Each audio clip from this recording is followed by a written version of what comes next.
es un tema muy complejo.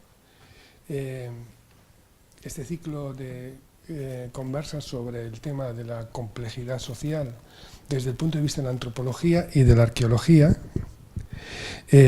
Bueno, desde nuestro punto de vista de arqueólogos, realmente tenemos que reconstruir la sociedad, las formas de pensamiento y las relaciones sociales a partir de los restos materiales. No es sencillo, pero bueno, el registro de Próximo Oriente es al menos sugerente en muchos aspectos. Entonces, la primera diapositiva que... Bien. En la arqueología nos basamos en buena parte en informaciones actuales para intentar comprender el pasado. Necesitamos términos de comparación para los restos materiales y muchos de ellos los basamos en poblaciones arcaicas, actuales o subactuales. Es lo que se llama la etnoarqueología. Dentro de los esquemas evolutivos que se manejan para la comprensión de la prehistoria, dos trabajos claves han sido el de Service sobre la política o las organizaciones políticas de poblaciones o de sociedades etnográficas y aplicadas al pasado, en un esquema ya clásico en el que el esquema más antiguo o más arcaico sería el de bandas, pasando a tribus, jefaturas y estados, como 4 estadios sucesivos dentro de una concepción evolucionista del pasado.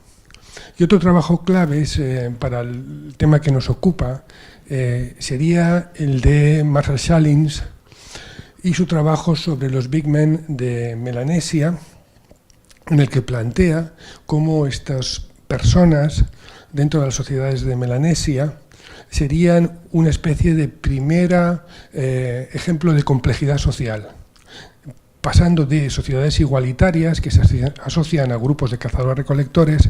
Estos individuos dentro de sociedades de primeros o de agricultores y ganaderos arcaicos, pues serían personas que gozan de un prestigio social y de una cierta riqueza que en parte es repartida en el grupo y serían por tanto como una especie de germen, de inicio de la complejidad social, de la jerarquización social. En este trabajo, en lo que les voy a explicar, entiendo complejidad social como jerarquización y entonces no solo de tipo funcional, porque la diferenciación social de tipo funcional existe en todas las sociedades, sino que en este caso sería una jerarquización en la que individuos concretos se apropian del trabajo de otras personas y adquieren un mayor rango, no solo en cuanto a prestigio, sino también en cuanto a capacidad económica y poder.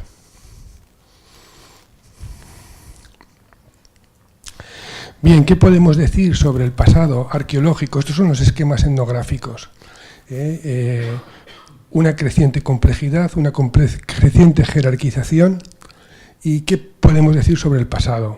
El Paleolítico siempre, tradicionalmente, se interpreta como un momento de igualdad entre las personas, sociedades igualitarias, aunque es cierto que hay algunos casos, esto se ve en los enterramientos, por ejemplo, aunque es cierto que hay algunos casos en que, por ejemplo, el enterramiento de Sungir, que es un yacimiento que está a 200 kilómetros al este de Moscú, en torno a 28.000 años antes del presente, es un yacimiento en el que hay 2 niños con las cabezas enfrentadas y una serie de objetos de ajuar que indican una gran carga de trabajo, que han supuesto una gran actividad y una gran carga de trabajo y que se ha invertido en estos individuos. Y otro caso, por ejemplo, es el enterramiento de Arene Cándide, de periodo gravetiense, unos 23.000 años antes del presente, en Italia, también en el que en numerosas conchas y objetos de útiles en hueso indican que eran individuos especiales, en los que el enterramiento se acompañó de un ajuar muy complejo. Así que hay algunos casos, si bien estamos hablando de sociedades igualitarias en términos económicos, sí que existen individuos que eran destacados en el momento de la muerte con un ajuar muy especial. en el que mucha gente trabajó para poder elaborarlo y poder depositarlo con estas personas. Bien, los cazadores recolectores paleolíticos eran igualitarios. ¿Qué otro término de comparación tenemos?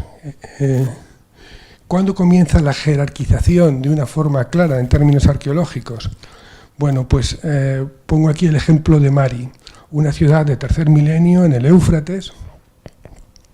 Es una ciudad fundada ex novo, en la que es una ciudad en la que existe una monarquía que está atestiguada no solo arqueológicamente por la presencia de palacios, sino también por textos de tablillas. Son ciudades en las que hay palacio y templo, como los dos elementos de poder. Y aquí tenemos uno de los reyes de Mari. Y, como les decía, son ciudades que se fundan ex novo y con un plan preconcebido. Y sabemos que en estas ciudades hay esclavos, hay casta sacerdotal, hay monarquía hereditaria, así que ya tenemos en torno al 3000 a.C., no solo en Mesopotamia, también en Egipto, civilizaciones plenamente jerarquizadas.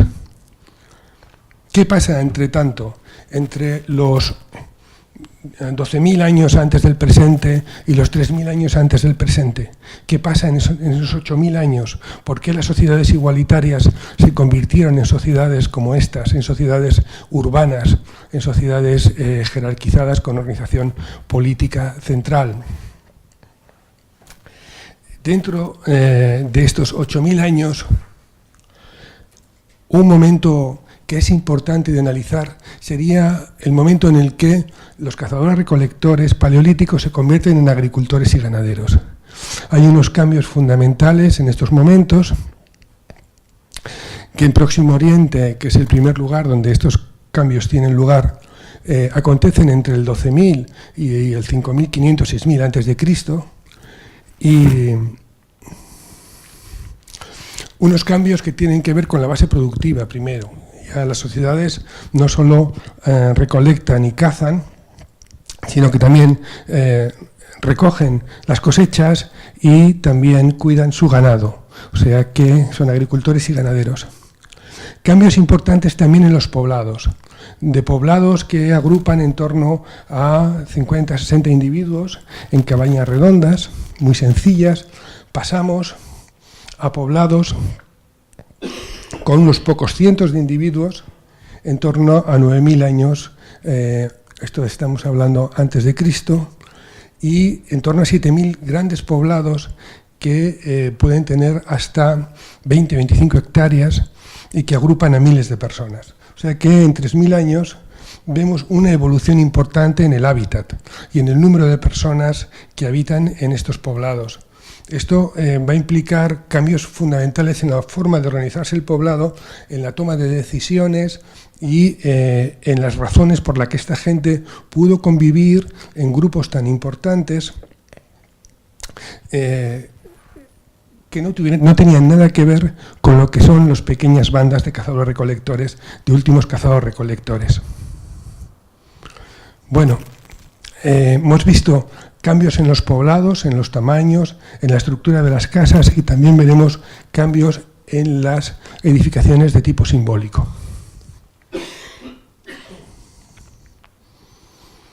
Bueno, este es un poblado que excavamos en Siria en el año 2009 y 2010. Esta es una topografía en la que se pueden ver una serie de cabañas redondas. Es un poblado de hace 11.500 años.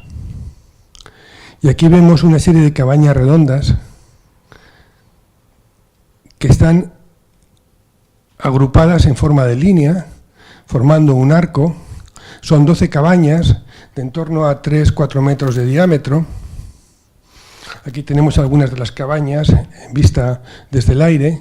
Esto es lo que quedaba de ellas sobre la superficie de la colada basáltica. ¿Por qué es interesante este poblado? Este poblado, que se encuentra en Siria, es interesante porque nos permite tener una visión, una fotografía de cómo era la organización de un poblado de cazadores-recolectores hace en torno a 10.500, a 11.000 años. Y entonces lo que vemos son 12 cabañas en torno a 4 metros de diámetro que podría agrupar a 50 a 60 personas. Estas son la planta de una de las cabañas, esta es otra. Lo que nos interesa de estas cabañas es que son todas ellas iguales menos dos. Dos cabañas tienen una estructura singular. Entonces, es la primera vez que vemos dentro de los poblados de cazadores-recolectores que se conocen de Paleolítico Superior y de Epipaleolítico, las cabañas son todas similares. Pero en este caso ya vemos que dos de las cabañas tienen características peculiares. Una de ellas porque tiene divisiones internas y una segunda porque está rodeada por un muro perimetral construido de piedra. Entonces, pensamos que en estos cazadores-recolectores que estaban experimentando las primeras prácticas de sedentarización y probablemente de producción de alimentos, ya comienzan a reflejarse en las estructuras de hábitat algunas indicaciones de que hay algunas personas en el grupo que tienen una funcionalidad o unas características sociales específicas. Seguramente esto pasaba también en cazadores-recolectores anteriores, pero pensamos que el hecho de que haya estructuras de habitación con características peculiares indica que hay una especie de institucionalización de estos papeles sociales específicos de estas personas. Esto es el muro de esa cabaña. Bien, entonces hace en torno a 11.000 años tenemos ya los primeros signos de que algunas de las cabañas son diferentes. 1000 años más tarde, en los inicios del Neolítico, este es el yacimiento de Yerf al-Ahmar en Siria, vemos las cabañas que tienen características un poco diferentes, todas ellas, pero que se agrupan alrededor de una cabaña central semienterrada redonda, que es esta. Esta cabaña es una cabaña singular que se usó para actividades de almacenamiento, pero también para actividades de tipo ritual y de tipo de agregación. Así que quiere decir que el poblado, estos primeros poblados neolíticos, se articulaban en torno a una cabaña que tenía una función en parte simbólica. ¿Qué quiere eso decir? Que probablemente estaba apareciendo una autoridad, sea individual o sea colectiva, que articulaba el poblado y la vida social. Curiosamente, probablemente esta cabaña, no solo tiene funciones de tipo social, sino también de tipo económico, porque en ella se encontraron varios depósitos en los que se almacenaba la producción agrícola. Bien, este es un detalle más de la cabaña. Curiosamente, en el fondo de la cabaña, cuando se excavó, se encontró el cadáver de una mujer sin cráneo, que tenía las manos crispadas, probablemente había sido sacrificada en el momento en el que se abandonó la cabaña, que fue quemada voluntariamente. O sea que el carácter simbólico de esta estructura es evidente. Bueno, dentro del mismo poblado, esas cabañas, a lo largo de su secuencia, se convierten después en este tipo de estructuras en los que solo tienen una función de tipo ritual. Si antes tenía una función polivalente, las cabañas estas cabañas centrales terminan teniendo una función exclusivamente ritual. Así que hay, digamos, una depuración de ese papel social y simbólico de estas estructuras. Otro ejemplo que igual conocen es el de Göbekli Tepe. En este caso, es un yacimiento que está en el sureste de Siria, no lejos de la ciudad de Urfa, y en él aparecen diferentes estructuras circulares con grandes pilares monolíticos que implican una fuerza de trabajo impresionante. En el mismo yacimiento hay varias estructuras de este tipo, y se ha interpretado como un centro de peregrinaje ritual. En el caso anterior, en los poblados anteriores, veíamos cómo una de estas estructuras articulaba el poblado. En este caso hay varias estructuras que parecen funcionar a la vez y además presentan una monumentalidad que parece reflejar que se trata de un yacimiento que podría tener una importancia como centro simbólico regional. Así que estamos viendo que estos primeros poblados neolíticos van acompañados de indicaciones de que los aspectos rituales y cultuales adquieren una importancia creciente. Estos son algunos de los monolitos de este yacimiento, en los que aparecen animales, muchos de ellos de tipo amenazante, otros no, y estos pilares individuales, algunos de ellos presentan manos e indicaciones que nos hacen ver que se tratan de esquematizaciones humanas. Así que las estructuras interiores, estos enormes monolitos, algunos de ellos pueden llegar a 4 metros de altura, son esquematizaciones humanas, pero que están cubiertas de grabados con representaciones de animales.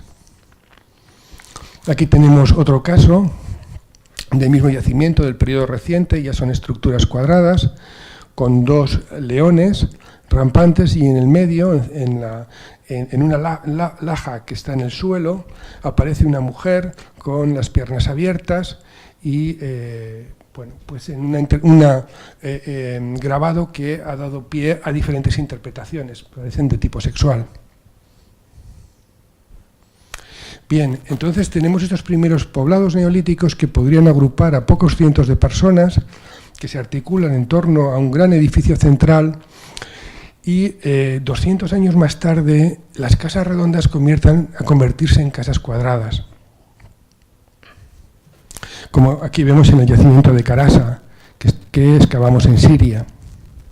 Esta es una reconstrucción de lo que sería este yacimiento en torno a 8.500 años antes de Cristo, con patios, casas aglomeradas, unas pegadas a las otras, y actividades ya agrícolas y ganaderas en los alrededores.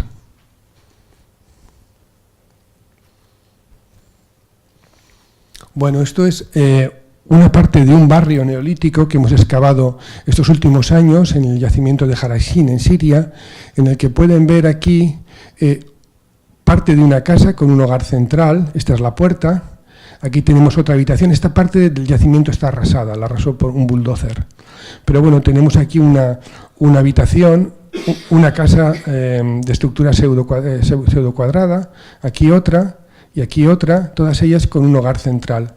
¿Qué quiero indicar con esto? Que estos primeros poblados, que antes eran de casas redondas que estaban separadas unas a otras, en un momento comienzan a adquirir una morfología cuadrada y se agrupan compartiendo muros medianeros.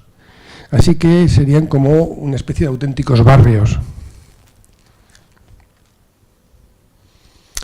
500 años más tarde, el yacimiento de Tel Halula, en el medio de Éufrates, refleja aspectos muy interesantes. Primero, las casas se estandarizan. Son todas muy parecidas unas a otras. En segundo lugar, las casas presentan ya estructuras de almacenamiento y de cocina en el interior de la propia casa. Y, como veremos ahora, las casas se articulan unas pegadas a las otras.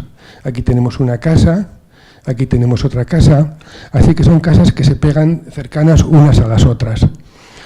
¿Qué quiere reflejar con esto? Bueno, en cuanto a la organización de los poblados, en los poblados anteriores hemos visto que había edificios en los que se almacenaba la producción y las estructuras de combustión se articulan o se organizan fuera de las casas. Sin embargo, ya en estos poblados que son un poquito más recientes, cada casa presenta sus propias estructuras. Parece que la organización familiar o la organización del grupo que habitaba cada una de estas casas se hace autónomo en términos productivos. Y esto es un cambio importante. Bien, entonces ya estábamos en torno a finales del octavo milenio antes de Cristo, en el que los poblados neolíticos de casas cuadradas, unas cercanas a las otras, como podemos ver en este yacimiento de Ashik-Luyuk o abajo en Chayunú, pues agrupan casas en un espacio que puede ser de en torno a 10 hectáreas.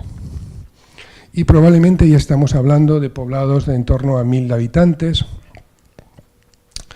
Este es el yacimiento de Jarisin, que estamos excavando ahora en Jordania, que tiene 25 hectáreas. Son como más de 20 campos de fútbol.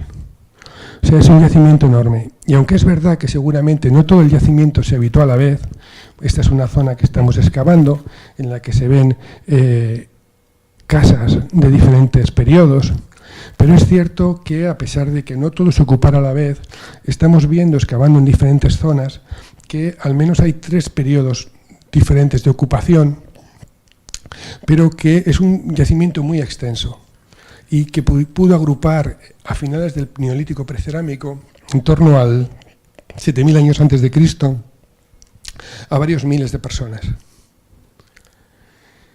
Bien, la pregunta que nos hacemos entonces es ¿qué tipo de cambios sociales estaban aconteciendo para hacer posible que poblados de ese tamaño pudieran ser viables en términos económicos y sociales? Ya hemos dicho que son poblaciones que se sedentarizan, que comienzan a ser agrícolas y ganaderas, y en términos sociales hemos visto cómo aparecen una serie de edificios que indican que probablemente exista individuos que en términos simbólicos y rituales son referentes para la comunidad.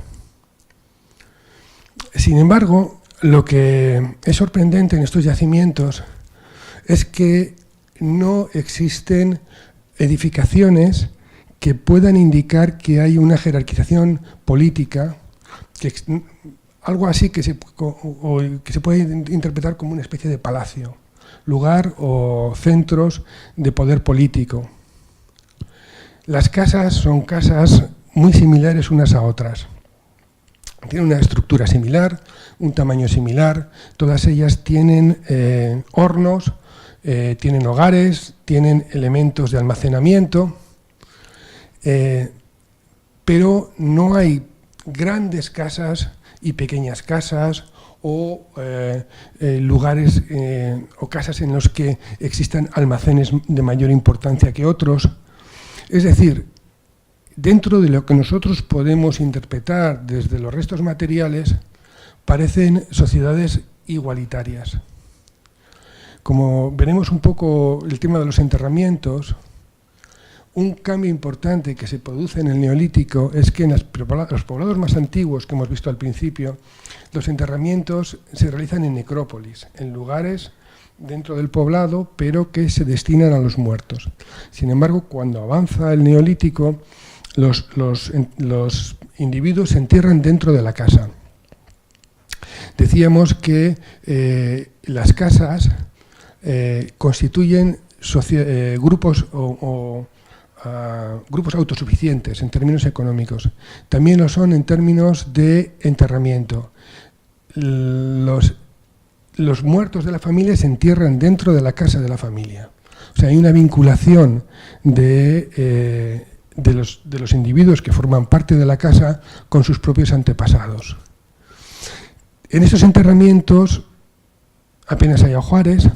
Cuando empieza a haber ajuares, pues puede haber una lámina de obsidiana, unas conchas del Mar Rojo. Sí que hay algunos objetos que pueden venir de lugares alejados, pero que no indican una riqueza específica diferente de los demás. Es decir, otro elemento típico que usamos los arqueólogos para identificar jerarquización social, la presencia de ajuares diferentes de unas tumbas y otras, pues tampoco se da.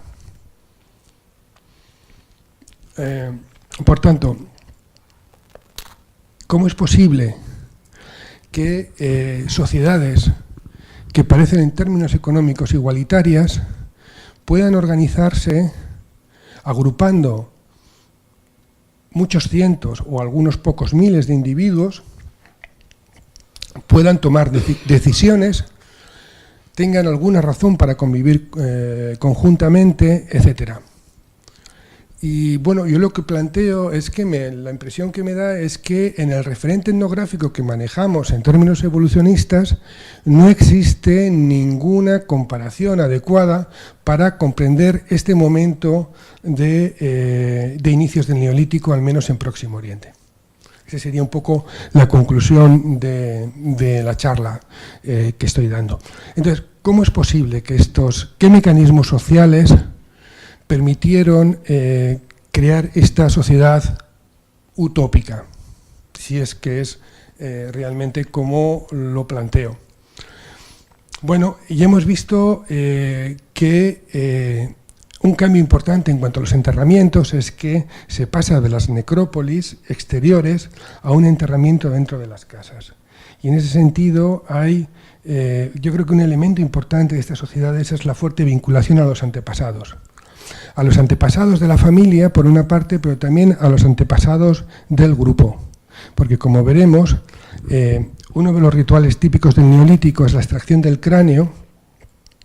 Una vez que el individuo había sido enterrado y pasó un tiempo y el cadáver estaba parcialmente putrefacto, se volvía a abrir la tumba, se extraía el cráneo y del cráneo el cráneo se utilizaba en rituales que permitían esa vinculación a los antepasados. Este es un depósito de cráneos que excavamos en 2010, en Carasa, dentro de una habitación. Bien, entonces hay una vinculación a los antepasados que se ve en los enterramientos, también en la iconografía. Estas son iconografías típicas del Paleolítico Superior. En términos generales, son iconografías basadas en la representación de animales. Hay muy poca representación humana. Cuando se representa a los humanos, en general, son representaciones muy esquemáticas y que no reflejan de forma naturalista la cara humana. Esto no es por incapacidad, porque los animales, como conocen por ejemplo en el ejemplo de Altamira, están muy detallados. Sin embargo, por alguna razón, no se representaron apenas los humanos y cuando lo hicieron, lo fueron de una forma esquemática. Sin embargo, esto se rompe en el Neolítico. En el Neolítico hay un paso de la iconografía animal a la iconografía humana. Y dentro de la iconografía humana hay una preocupación por la representación detallada de la cara. Esta es una escultura de Jericó y una máscara. Y vamos a ver algunos ejemplos rápidamente. Estos son los cráneos de Tel Aswad, que aparecen en el centro de un yacimiento. Estos cráneos son cráneos modelados. Esos cráneos que se extrajeron de las tumbas, algunos de ellos se reconstruye su cara con barro y cal. Parecen representaciones estereotipadas, no parecen representaciones de tipo retratístico. Estas son algunas de las máscaras del yacimiento de Engasal, que en su día cubrieron un cráneo, y aquí vemos también varios de estos cráneos modelados de Tel Aswad con un enterramiento de un infantil en el centro. Estos individuos se enterraron estos cráneos y alrededor de ellos se articuló la necrópolis, que es circular. Así que está reflejando cómo son individuos fundadores y alrededor de ellos se entierra el resto del grupo. Aquí vemos algunas de estas representaciones. Bien, entonces vemos la representación humana y de la cara humana vinculada a individuos que han muerto, que han fallecido. También aparecen, estos son esculturas de Ain Ghazal, este yacimiento está a 20 kilómetros al sur de Jaraisin, que hemos visto anteriormente, y se encontraron varias decenas de este tipo de esculturas, con los ojos muy abiertos, como pueden ver.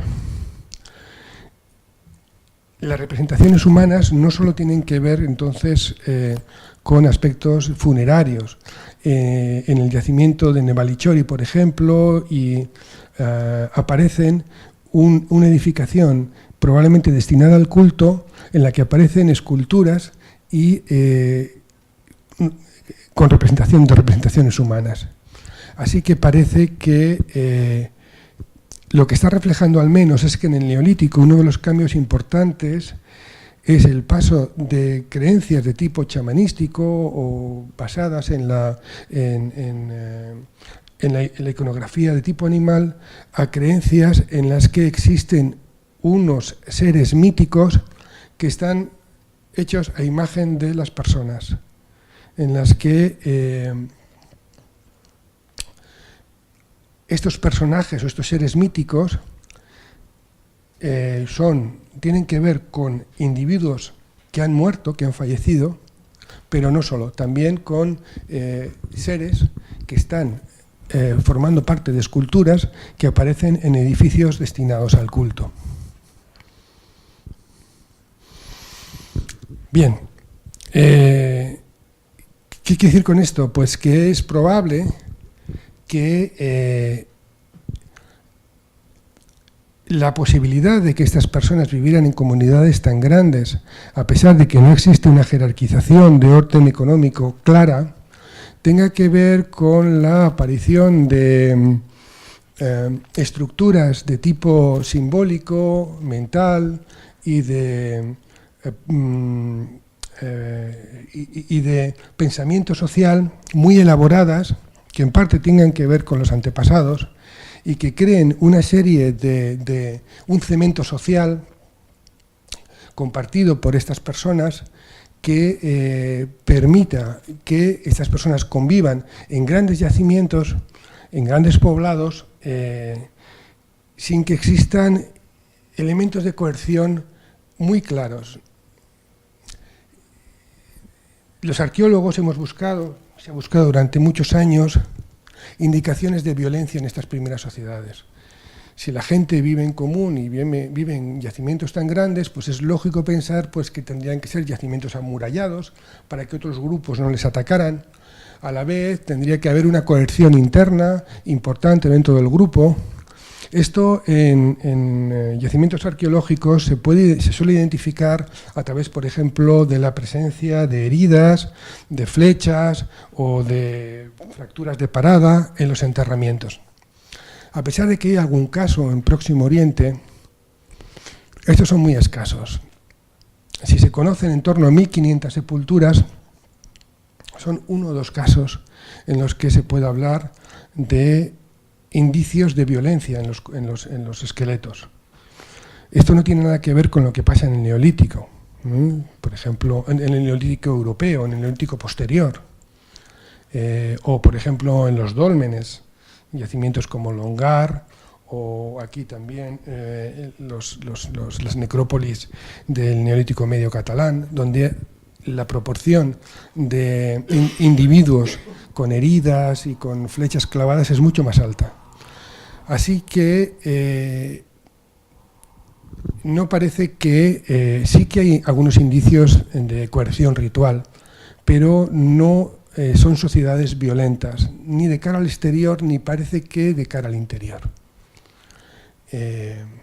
Bien, ¿qué sucede con estos primeros grandes poblados en los que no vemos esa clara jerarquización social? En torno a 7.000 años antes de Cristo se produce lo que se ha denominado el colapso de las sociedades del Neolítico precerámico. Estos poblados de gran tamaño se abandonan y aparece un nuevo tipo de poblado, mucho más pequeño en tamaño, siguen siendo agricultores y ganaderos, pero aparecen mayor cantidad de poblados y de mucho menor tamaño. Parece que un sistema cambia y se redimensiona. Entonces, hay un debate sobre cuál es la causa de este colapso de los poblados neolíticos de Próximo Oriente. Hay personas, investigadores, que plantean que es producto de un cambio climático, que hay un proceso de aridificación y que entonces los grandes poblados neolíticos ya no son viables en términos de explotación del medio vegetal y tienen que abandonarse. Sin embargo, yo creo que esto no es así, porque el cambio climático importante que está documentado es el del 8.2, antes del presente, 6.200, 6.400 antes de Cristo, cuando los cambios en los poblados se documentan 300 o 400 años antes de que este cambio climático tenga lugar. Entonces, yo soy más partidario de una hipótesis de no sostenibilidad en términos económicos y sociales. A finales del octavo milenio comienzan a verse en los poblados algunos aspectos diferentes. Por ejemplo, uno de ellos es en los enterramientos neolíticos que antes eran canónicos dentro de las casas, en los que los restos, los cráneos se extraían y también algunas partes del cuerpo y se usaban en rituales dentro de la propia casa y también en rituales de tipo colectivo en el poblado. Este tipo de ritual de enterramiento cambia y vemos varias cosas. En primer lugar, que empieza a haber diferencia en los enterramientos. Hay enterramientos que siguen siendo de tipo canónico, digamos, y otros en los que aparecen fosas comunes donde hay individuos que se les echa sin ningún cuidado. Eso por una parte. Y además, ya las tumbas no se arreablen para extraer los restos de los cráneos, etc. Así que parece que hay un cambio en las formas de pensamiento con respecto a los difuntos. También otras cosas que vemos es que probablemente en estos momentos comienza a haber una tensión dentro de estos grupos y comienza a haber probablemente una competición entre individuos de las diferentes casas y lo vemos también en los intercambios. Aquí tenemos un mapa de los intercambios de obsidiana a larga distancia. Y lo que vemos es que comienza a haber una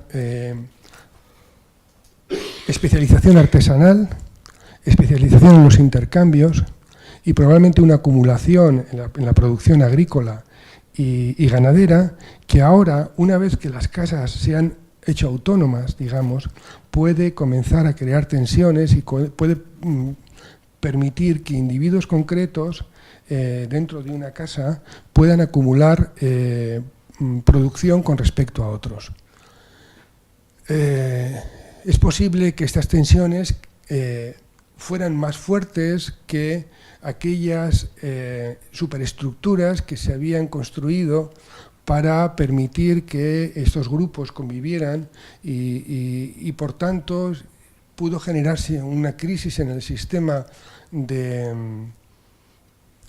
de pensamiento y de organización social de los grupos neolíticos que hizo que estos grandes yacimientos colapsaran y se reestructurara el hábitat y la organización social en poblados mucho más pequeños. Este momento, quizás, no sé si por casualidad, es el momento en que se produce la gran expansión neolítica. Y desde Próximo Oriente, incluyendo también el sureste de Turquía, se produce el gran salto, digamos, que representará la expansión del neolítico tanto hacia Europa como hacia Asia. Quizás esta posibilidad o este cambio económico y social pues, favoreció la expansión del neolítico. Quizás estos grupos que eran más pequeños pero quizás más flexibles, esto les permitió colonizar nuevos territorios. En todo caso, es un cambio importante Y con respecto a lo que planteaba al principio de cómo se pudo llegar a esas poblaciones, a esas sociedades urbanas de tercer milenio completamente jerarquizadas, pues yo creo que en torno a finales del octavo milenio, digamos que sería un punto y aparte. La impresión que me da es que hay como un experimento de organización social neolítica en estos inicios del neolítico, que fracasa y que se inicia una nueva etapa de organización social con pequeños poblados que comenzarán a desarrollarse, primero a expandirse y después a desarrollarse, a amurallarse, a competir entre ellos, a jerarquizarse socialmente en su interior, y a través del calcolítico, en los milenios siguientes, se irá construyendo un nuevo tipo de sociedad que dará lugar a las sociedades urbanas jerarquizadas y las grandes civilizaciones del tercer milenio. Pero bueno, es posible, quizás el neolítico fuera un intento fallido de crear un tipo de sociedad para la que en la actualidad no tenemos referentes etnográficos y que nos vemos en el reto de reconstruir a partir de la